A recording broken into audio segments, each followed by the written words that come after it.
Aloha. My name is Kent Olson. I'm not Hawaiian, obviously, but I'm very proud to call myself Kama'aina, and I embrace what that really means. I'm here today to share my thoughts about the development of the 30-meter telescope on Mauna Kea. My background is in mechanical design. Before coming to Hawaii, I worked at the cutting edge of medical science, designing advanced medical devices that utilize the same spectroscopy techniques employed by astronomers on Mauna Kea. So you can imagine how excited I was about the prospect of the 30-meter telescope being constructed here. For nearly 4 years, I worked on the mountain where I held a position. It was my job to relate the sacred nature of Mauna Kea to visitors while providing safety instruction and explaining the work being done by the astronomers and astrophysicists on the summit. I loved it. It was inspiring. It was on the summit slopes of Mauna Kea where I first met the man who, over time, slowly caused me to change my thinking about development on Mauna Kea, and the TMT in particular. His name is Kimo Pihana. That's his portrait there on the stage I placed. If you're involved in this discussion, you should know who he is. The 30-meter telescope is truly a marvel of human ingenuity. I was practically drooling. In my part-time jobs as a tour guide, I always speak about astronomy on Mauna Kea, the prospects for developing alternative energy in Hawaii, the TMT, and the project known as Pisces. But the longer I reside on the Big Island, it'll be 11 years this week, and with each visit I take back to the mainland, the more aware I become of the real reason why I live here. I'm one of those people who felt called here. You hear it on the island all the time. The island chooses you, you don't choose the island. Sounds a bit mystical, I know, but I've traveled a bit, and I've never been anywhere where the people have such a true reverence for the land, for the Aina. It's real here. So for all of us who have chosen to come all this way across the Pacific Ocean to Hawaii, why are we here? We're all here for the island. I want everyone to think about that. Yeah. We're here for the island. The island is not here for us. That's right. You may have called us here, but don't fool yourself. We're here for the island, and Mauna Kea is the sacred peak of this island. And that's why I have switched my stance on the TMT.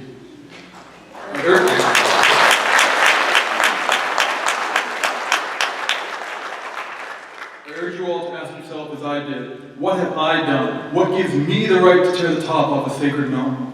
My personal financial gain? The possible positive impact in the economy that it might have for my community? The answer is nothing. There's nothing that I or anyone else has done or will do that will give us the right to disturb this sacred site. If the summit of Mauna Kea were a national park, would this even be a consideration? Many visitors understandably assume the summit of Mauna Kea is a national park.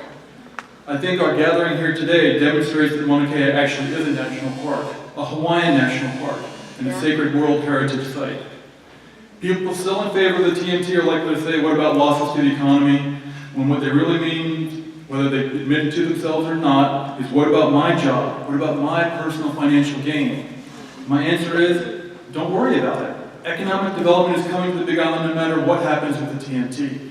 And again, it focuses on Mauna Kea. I urge everyone here to become familiar with the work being done by Pisces, Pacific International Space Center for Exploration Systems.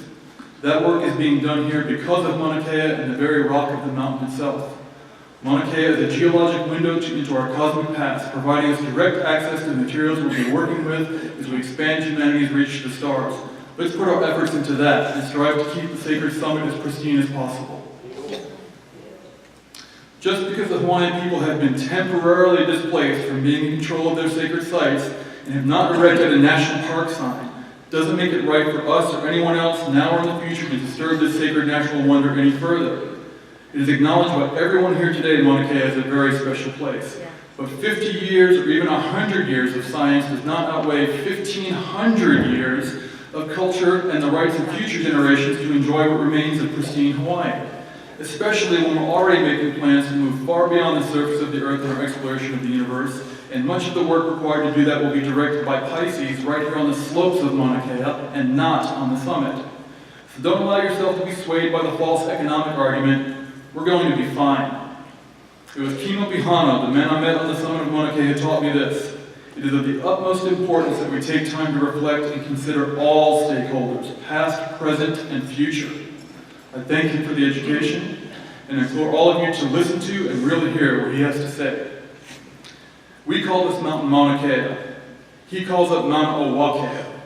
It's a very important distinction. Anyone with intentions of disturbing the summit of this sacred mountain needs to understand what that means.